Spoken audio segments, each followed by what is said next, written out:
लगी थी, आपने बात नहीं पकड़ी तो बिल्कुल। इतने फौजी आपके शहीद किए हैं चाइना ने, लेकिन उस तरह से जवाब नहीं दिया मोदी जी ने। हाँ, देखिए अब मैं आपको एक चीज बताता हूँ, शुरुआत से लेकर चलते हैं 1962 के बाद से। पहले थोड़ा सा अमेरिका के परिप्रेक्ष्य में बात करते हैं। मेरे मित्र ने कहा फकरने के अमेरिका को अगर कुछ चीज चाहिए या फिर वो किसी चीज में इंटरेस्टेड होता है तो वो सिर्फ और सिर्फ बिजनेस है, या फिर जिस तरह से इकोनॉमी चाइना की बढ़ती जा रही है उससे उसको टेंशन है। आप एक चीज बहुत समझ लीजिए अच्छी तरह से, चाहे वो बायलैटरल टाइज हो, चाहे ट्राइलैटरल टाइज हो, चाहे किसी भी देश के किसी भी देश से संबंध हो, यहाँ पर ऐसा बिल्कुल नहीं है कि मेरी किसी देश से रिश्तेदारी है तो इसलिए संबंध चलेगा। यहाँ पर वो परिवार वाला माहौल नहीं है। हर कोई मुल्क हर किसी से अगर जुड़ा हुआ है तो सम वे और दी अदर कहीं ना कहीं उनके इकोनॉमिक ट्रांजैक्शंस को लेकर, उनके फायदों को लेकर, चाहे वो अमेरिका हिंदुस्तान से जुड़ा हुआ हो, चाहे वो चाइना किसी और से जुड़ा हुआ, पाकिस्तान चाइना से जुड़ा हुआ हो, हर जगह इकोनॉमी ही इन्वॉल्व है। हर जगह कोई अपना देश दूसरे देश से कैसे बेहतर बन सकता है, हम उससे क्या टेक्नोलॉजी ट्रांसफर ले सकते हैं, क्या हम उससे डिफेंस में फायदा ले सकते हैं, इंटरनेशनल स्तर पर क्या हमें फायदे हो सकते हैं। तो अगर आप ये कहते हैं कि अमेरिका मुझे इस वजह से कर रहा है तो इस वजह से ही सही, क्योंकि उसका सीधा रीजन ये है कि जो पॉलिसी चाइना की है वो वर्ल्ड वाइड सक्सेसफुल आज के जमाने में नहीं है। जब मोदी जी कहते हैं कि डेवलपमेंट इज द की, एक्सटेंशनिस्ट या फिर विस्तार वाली चीज नहीं चल सकती। आप एक चीज बताइए, फकर साहब बहुत पढ़े लिखे जर्नलिस्ट हैं, मैं तो सीधा पूछना चाहता हूँ, एक चीज बताइए, 16 मुल्कों से आप अपने बॉर्डर शेयर करते हैं जो धरती पर है, 23 मुल्कों से आपकी लड़ाई है। आप एक चीज बताइए, इंडिया गलत हो सकता है या फिर चाइना गलत, इंडोनेशिया गलत हो सकता है, जापान गलत, कितने मुल्क गलत होंगे? कहीं ना कहीं आप जो देख रहे हैं उनकी सिचुएशन वो आपके सामने है। अब आ जाते हैं कि चलो अमेरिका को इस वजह से दिक्कत है चाइना से कि भाई वहां पर उनकी जो इकोनॉमी जिस तरह से बढ़ रही है वो बहुत खतरनाक लगता है उनको, कहीं ना कहीं वो वर्ल्ड वाइड लीड करेंगे। लेकिन साहब जापान क्यों परेशान है? इंडोनेशिया इतना सा मुल्क है, मैंने पिछली बार भी कहा था, इतना सा मुल्क है। मलेशिया इतना सा मुल्क है, क्यों परेशान है इनसे? भारत आए दिन आप देख ही रहे हैं क्या सिचुएशन, श्रीलंका आप देख ही रहे हैं, नेपाल ने भरोसा किया था, देख लीजिए उनकी रिपोर्ट पढ़ लीजिए क्या सिचुएशन है। प्रॉब्लम चाइना या चाइना की इकोनॉमी नहीं है।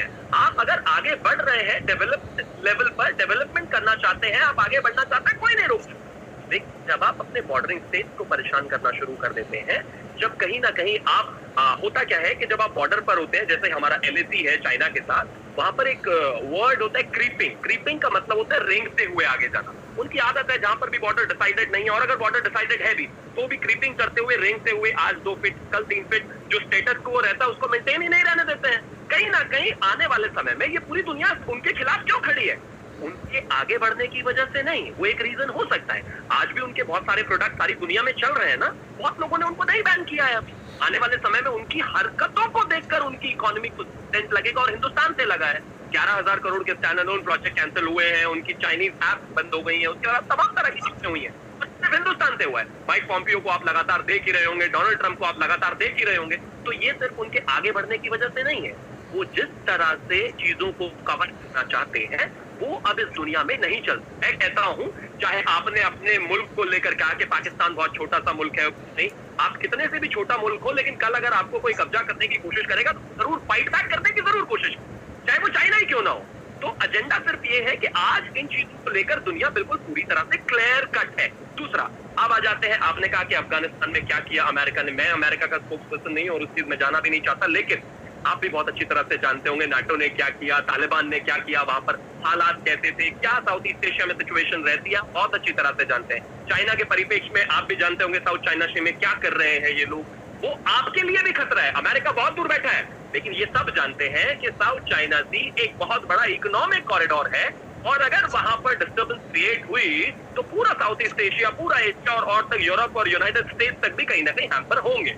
क्योंकि आज नहीं तो कल खतरा है, तो कभी ना कभी तो आज या कल या परसों, आज इंडिया ने कन्फ्रंट किया, आज यूनाइटेड स्टेट्स खड़ा है, जापान खड़ा है, सब लोग खड़े। अगर आज कन्फ्रंट नहीं करेंगे तो कल करना पड़ेगा, इसलिए उनके सामने पूरी दुनिया खड़ी है। अब आ जाते हैं मोदी जी पर।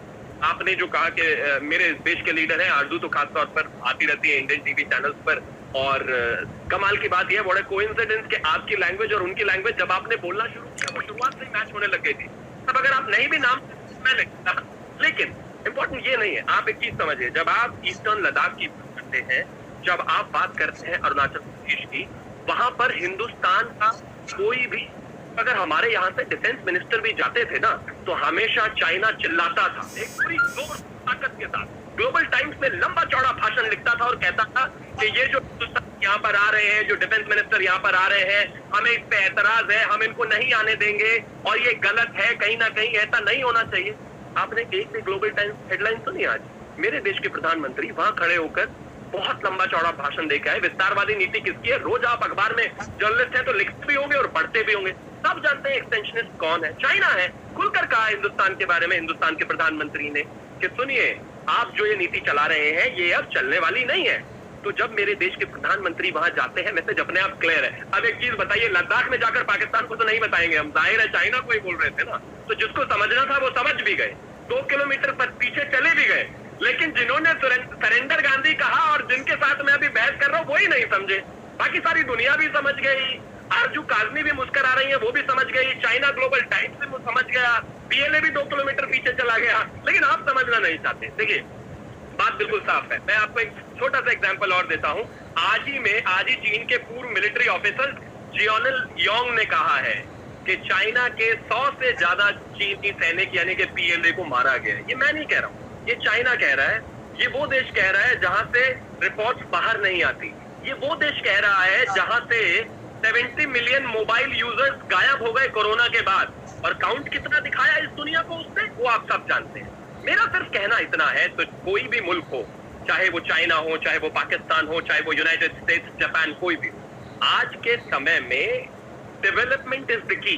आप भी और मैं भी, आप जब आजाद हुए सेम टाइम हुए, सारी चीजें हुई। हिंदुस्तान कहां पहुंचा है आप जानते हैं, पाकिस्तान कहां है आप अच्छी तरह से जानते हैं, चाइना और भी कहां है ये भी आप जानते हैं। लेकिन द पॉइंट है, आज के जमाने में व्यापार करना एक मजबूरी हो सकती है, लेकिन आप अपनी सीमाएं कॉम्प्रोमाइज करके नहीं कर सकते।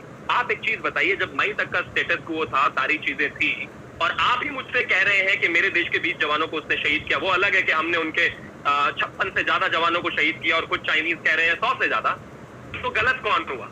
चाइना ना। आप ही कह रहे हैं कि हमला किया, आप किसकी तरफ खड़े हैं? चाइना की तरफ। तो गलत कौन हुआ? आप। मैं सिर्फ इतना कहना चाहता हूं। और जहां तक आपने शुरुआत में एक बहुत लंबा स्टेटमेंट उसको भी, आतंकवाद को भी लेकर दिया था कि सबसे ज्यादा अगर कोई परेशान है आतंकवाद से तो वो पाकिस्तान ही है। तो साहब एक चीज देखिए ना, दीमक अगर मेरे घर में लगेगी तो सबसे पहले परेशान और सबसे ज्यादा परेशान मैं ही होऊंगा, फिर बाद में जाके मेरे पड़ोसी और उसके पड़ोसी और उसके पड़ोसी होते रहेंगे। लेकिन इसका परमानेंट सोल्यूशन तो होना चाहिए ना। मैं मानता हूं कि आपके प्रधानमंत्री ने शायद 1% के लिए गलती कर दी होगी शहीद कहते हुए, अभी पिछले दिनों आपके हाउस में जो हुआ, लेकिन क्या उसका कंडेमिनेशन, क्या उसका करेक्शन सिर्फ प्रधानमंत्री से नहीं आना चाहिए था? क्या मंत्री उस चीज को आकर कहते हैं, क्या वो काफी है? आपके देश में अगर टेररिज्म इतनी बड़ी प्रॉब्लम है और आपके जो क्या वो प्रधानमंत्री है वो कहते हैं कि वो शहीद कर दिया उनको आकर, क्या इसकी क्लैरिफिकेशन, मैं मानता हूं जबान फिसल गई उनकी, लेकिन क्या इसकी क्लैरिफिकेशन सिर्फ उनसे ही नहीं आनी चाहिए थी? आपको तमाम जगह चीजें पता चली हैं, तमाम जगह लोगों ने सबूत दिए हैं। यूनाइटेड स्टेट्स भी इसको लेकर लगातार बोलता रहा है, पूरी दुनिया इस बात को लेकर वोकल रही है कि आतंकवाद यानी कि पाकिस्तान, इस चीज का सोल्यूशन तो आप ही को ढूंढना पड़ेगा ना साहब। अगर आप नहीं ढूंढेंगे तो दुनिया तो कहेगी ही, वो तो नॉर्मल है। अब भाई ओसामा बिन लादेन, भगवान ना करे और आपकी भाषा में तौबा तौबा तौबा अगर हिंदुस्तान में मिल गया होता तो इमेजिन कीजिए हमारे देश को क्या कह रहे होते लोग। लेकिन ऐसा नहीं हुआ है और ये रियलिटी है, इसको ना आप चेंज कर सकते ना मैं।